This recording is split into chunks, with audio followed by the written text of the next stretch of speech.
दोस्तों, बिहार में अगला मुख्यमंत्री कौन होगा ये बहुत दिनों से चर्चा हो रहा था, क्योंकि जब से नीतीश कुमार जी राज्यसभा जाने के लिए ऐलान किए थे तब से ही चर्चा हो रहा था कि बिहार के अगला मुख्यमंत्री कौन होगा। क्योंकि बिहार के मुख्यमंत्री के रूप में बहुत सारे नजर आ रहे थे, जैसे में नित्यानंद राय जी, चिराग पासवान जी, विजय सिन्हा, सम्राट चौधरी जी, ये सब मुख्यमंत्री के रूप में नजर आ रहे थे, लेकिन समझ नहीं आ रहा था कि कौन सीएम के पद पे बैठेंगे। और ये समझ आ रहा था कि बीजेपी जिसको चाहेंगे उसको बैठा देंगे, लेकिन आज फाइनली ये पता चल गया कि बिहार के मुख्यमंत्री कौन होंगे। और मैं बता दूं कि बिहार के मुख्यमंत्री अब कल यानी कि कल ले सकते हैं शपथ सम्राट चौधरी जी, यानी कि अगला सीएम अब सीएम बिहार के सम्राट चौधरी जी है और होंगे।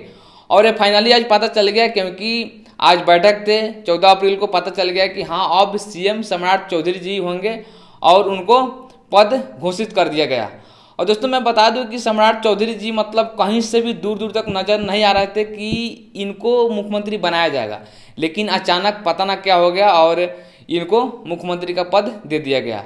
और दोस्तों, मैं बता दूं कि क्या बिहार मतलब इनके नेतृत्व में सही दिशा में जाएगी, क्योंकि जो नीतीश कुमार जहां तक लेके आए हैं ठीक है, क्योंकि मैं मानता हूँ 20-25 साल से नीतीश कुमार जी संभाले हैं, अपने नेतृत्व में जो भी काम किए हैं वो कुछ देर के लिए माना जाएगा, ठीक है, उसको गलत नहीं कहा जाएगा। लेकिन अब जो बिहार होगा वो क्या मतलब और इससे भी बेहतर होगा या इससे भी और मतलब खराब होगा, ये अब सम्राट चौधरी जी बताएंगे। क्योंकि सम्राट चौधरी जी अभी तक जो भी वादे पूरा मतलब वादे किए हैं वो पूरा नहीं नहीं किए हैं। क्या इसके आगे सीएम के पद पे बैठ के कुछ कर पाएंगे, अब देखेंगे। क्योंकि अभी अभी शपथ लिए हैं, अभी अभी शपथ लेंगे, अभी अभी उनको कुर्सी मिला है, तो एक साल कम से कम 6-7 महीना तो देखना होगा कि मतलब क्या क्या कर पाएंगे। लेकिन बिहार के यदि सुधारने के लिए और नेता यदि आप है और नेता में हीरो बनने के लिए, यानी कि कुछ मतलब होता है ना कि आप कुछ कहलाने लायक,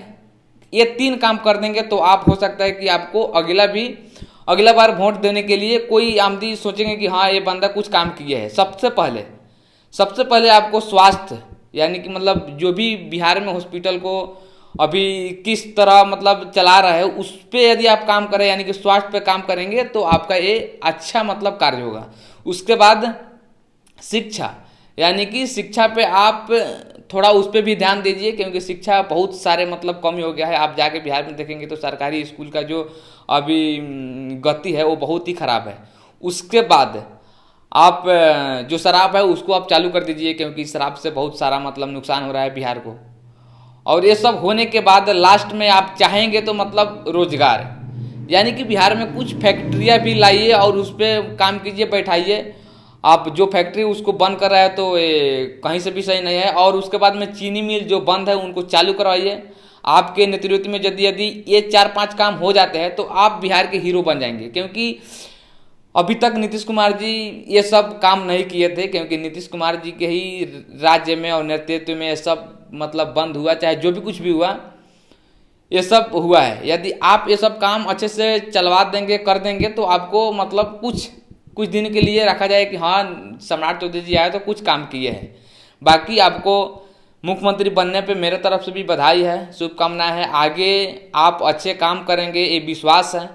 लेकिन हाथ जोड़ के विनती है कि आप नीतीश कुमार जी और नरेंद्र मोदी जी के कहने पे कुछ काम करिए, लेकिन अपने मन से भी जो आप सोचे थे कि हम ये कर देंगे वो कर देंगे, उस सब पे भी खड़ा उतरिए और जो आपको अच्छा लगे वो कीजिए। लेकिन मतलब जनता के हक में भी जाना चाहिए। ऐसा नहीं कि आप जो चाहेंगे वो बीजेपी के कहने पे कर देंगे, ये वो सब थोड़ा उस पर आप मतलब हट के रहिएगा। बाकी आप कैसा काम करेंगे ये आगे पता चलेगा। मेरे तरफ से सीएम बनने पे बहुत सारे शुभकामनाएं, आप आगे बढ़िए और मिलते हैं कोई नेक्स्ट वीडियो में।